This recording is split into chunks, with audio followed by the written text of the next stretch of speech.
Hey, this is Vu, and today I'm going to be talking about angle isolation, and I think this is probably one of the most important fundamentals of positioning, and it's something a lot of people manage to do subconsciously in a lot of scenarios. However, people that don't fully recognize this concept manage to kind of do it in some scenarios and not in others. So I thought I'd put a voice to this. And this is something that's ridiculously important, especially for 1-on-2s and late round holds on CT side when you're like 3-on-3. But it can be applied in a lot of different areas. So I'll try and go over as many as possible. And at the most basic level, angle isolation is pretty simply the idea that you always want to be only exposed to one angle at a time while you're trying to get a kill. And so for afterplants, this is something that makes some of the best afterplant spots in the game. For example, Big Box here in B on Dust 2, as well as something like New Box on Inferno are fantastic angles because of the angle isolation that you're able to do.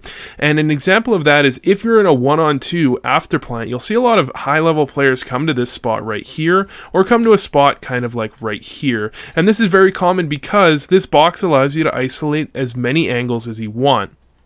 So what you can do is peek this guy tunnels, and then if you kill that guy, you can peek the guy window, peek the guy door, or you can come around, peek the guy door, and you're not very open to very many angles whatsoever, and you can clear every entrance to the bomb site very easily. And this also applies here on the CT side, especially on a place like New Box at Inferno that I just mentioned. It's very, very good later on in the round on CT side of Inferno, because what you can do is you can surprise the first player from New Box and then immediately use the box to try and isolate different angles so they can only fight you one player at a time instead of both fighting you at once and making it a proper 2 or 3-on-1. And another way this could be used is actually on the retake here at B. You'll see this happen sometimes where someone might throw a smoke off of these doors, and it's the same concept applying yet again, because what you're doing is isolating the angles there, trying to clear out sight, and then you come over here and you can continuously take one engagement at a time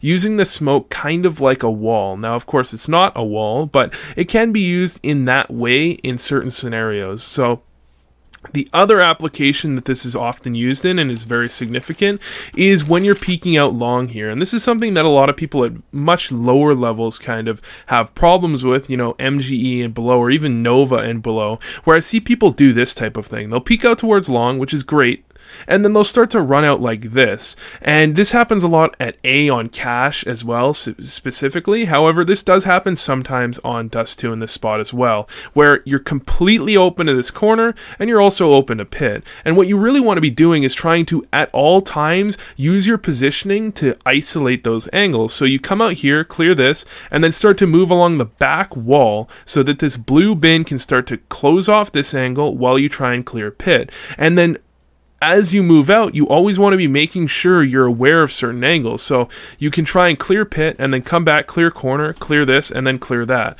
So what you're doing is you're always trying to be only open to one angle that isn't completely clear at a time. And this is kind of the reason that people take certain routes on certain maps and kind of run close to certain walls and run along back walls quite often, is just to isolate those angles. And the final way I'll talk about this is really the peak performance of this type of angle isolation thing, where what you're really trying to do is get it to the point where it's completely fluid, this angle isolation, where even in the middle of a gunfight, you can be trying to isolate yourself as much as possible. And a good place to give an example of is here on Elbow on Cat, where you might see someone car and start fighting them, and then someone peeks out towards ramp, or someone's ramp, and you're trying to push up on them, but someone car starts fighting you. So what you can do is you can kind of start to burst at this guy as you head over, and then once you get into this position, you can crouch so you're no longer being shot by him, and you can focus on this guy.